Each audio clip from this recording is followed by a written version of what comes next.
Let's see this question, which one respires through gills? इनमें से कौन जो है, कौन सा ऐसा एनिमल है जो गिल्स के थ्रू रेस्पिरेशन करता है? तो गिल्स जो है बच्चों, वो ऐसी रेस्पिरेटरी स्ट्रक्चर है जो किसी ऑर्गेनिज्म को वाटर में गैशियस एक्सचेंज में हेल्प प्रोवाइड करती है। दैट मीन्स गिल्स किस में मिलेंगे? जो एक्वेटिक ऑर्गेनिजम्स होंगे, ठीक है। एक्वेटिक ऑर्गेनिजम्स में भी सब में नहीं। अब जैसे हम बात करें क्रोकोडाइल की, तो क्रोकोडाइल क्या है बच्चों? क्रोकोडाइल एक रेप्टाइल है, और ये जो रेप्टाइल्स हैं ये हम पढ़ चुके हैं, रेप्टाइल्स किसके थ्रू रेस्पिरेशन करते हैं? रेप्टाइल्स करते हैं लंग्स के थ्रू रेस्पिरेशन। तो जो क्रोकोडाइल है वो भी किसके थ्रू रेस्पिरेशन करेगा बच्चों? लंग्स के थ्रू करेगा। फिर यहाँ पे दे रखा है वेल। अब यदि वेल की आप बात करेंगे तो वेल क्या है? एक मैमल है, और मैमल भी किसके थ्रू रेस्पिरेशन करता है? लंग्स के थ्रू, ठीक है। फिर आ गया है हमारा फ्रॉग। फ्रॉग की यदि हम बात करें, फ्रॉग क्या है? एम्फीबियन है,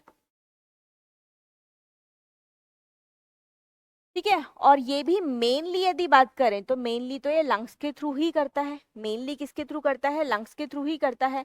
लेकिन यदि ये वाटर में हो, लेकिन क्या बोला? यदि ये वाटर में हो तो ये स्किन के थ्रू भी रेस्पिरेशन कर सकता है। इन वाटर बोल लो, ठीक है। वाटर के अलावा और कब करेगा ये? स्किन के थ्रू। जब ये स्लीप में होगा, summer sleep that is aestivation, winter sleep that is hibernation. तो इन दोनों केसेस में भी फ्रॉग जो है स्किन के थ्रू रेस्पिरेशन कर सकता है। अब आया हमारे पास प्रॉन। तो प्रॉन क्या है? एक एक्वेटिक आर्थ्रोपोड का एग्जाम्पल है। ये एक एक्वेटिक आर्थ्रोपोड का एग्जाम्पल है, ठीक है। और यही हमारा वो ऑर्गेनिज्म है जो गिल्स के थ्रू रेस्पिरेशन करेगा।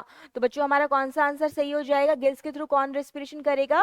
प्रॉन करेगा, ठीक है। तो यदि हम बात करें गिल्स के थ्रू रेस्पिरेशन की, तो जो गिल्स के थ्रू रेस्पिरेशन है वो हमारे कौन कौन करते हैं? एक करते हैं हमारे एक्वेटिक आर्थ्रोपोड्स,